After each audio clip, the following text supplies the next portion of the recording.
Hi, it's Jill from the IC Network. It's August 2011, and I don't know about you, but I'm pretty excited because we're beginning IC Awareness Month in 3 weeks.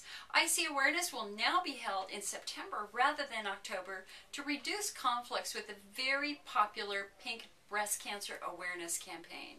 And this is the one time of the year that patients around the world unite to promote the cause of IC, because frankly we're a little tired of being told that IC is all in our heads, or that there's no treatment, or that you have to suffer when you're in pain. That's why our campaign this year is called Breaking the Silence of Interstitial Cystitis.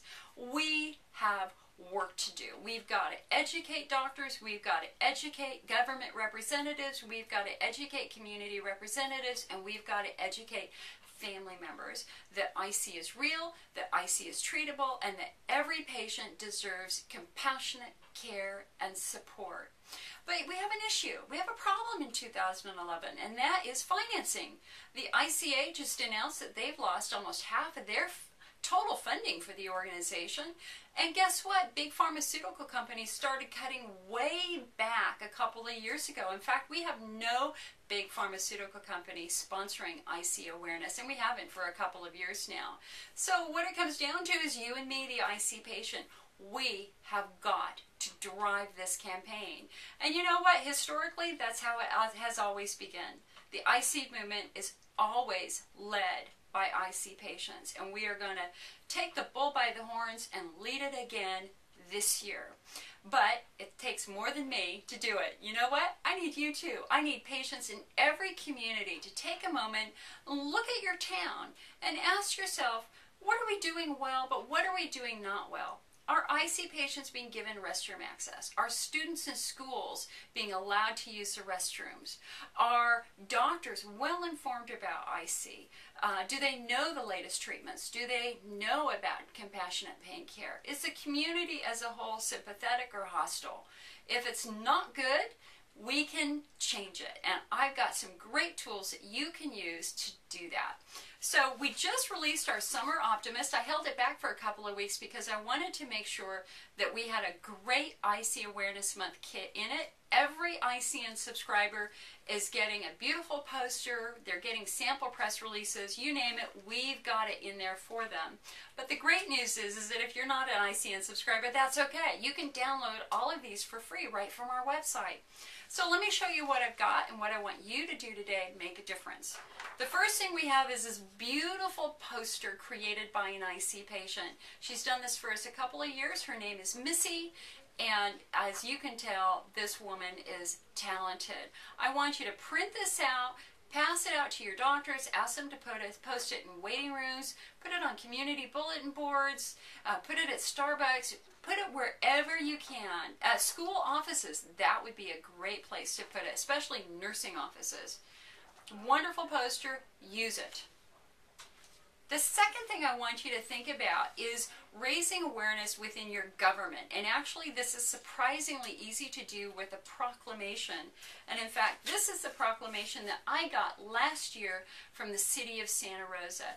Basically, you just send a letter to your mayor asking them if they will honor the IC patients in their community and the IC Awareness Month activities.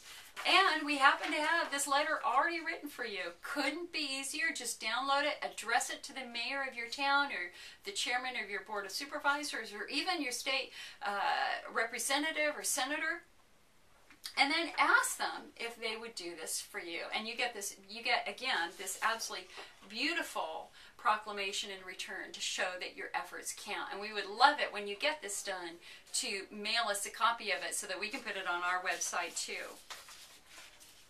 The second thing that we have is a press release. It's a pre-written press release. Now, why is this important? Because, you know, a lot of the national papers have already done big stories on IC. It's hard to get them to bite every year with a new story.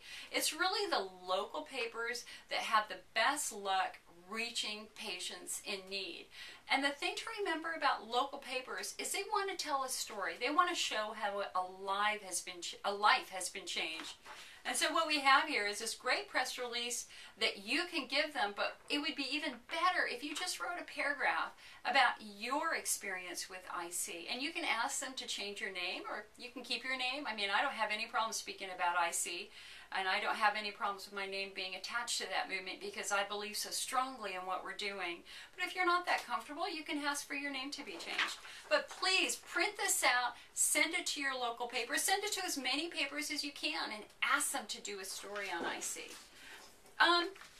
Another very, very important thing is we want to use IC Awareness Month to thank those providers who treat us well.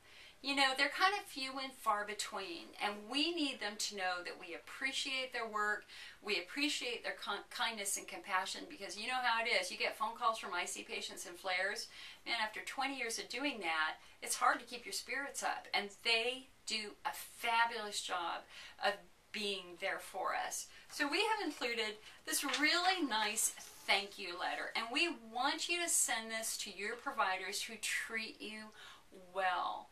You know, again, we have to let them know that they're a valuable and important part of that community, especially the researchers. So please use this too. So anyway, listen, you can do all of that in 15 minutes. 15 minutes of work could reach hundreds of thousands of patients. And as always, I'm here if you have any extra ideas on what you would like to do for IC awareness.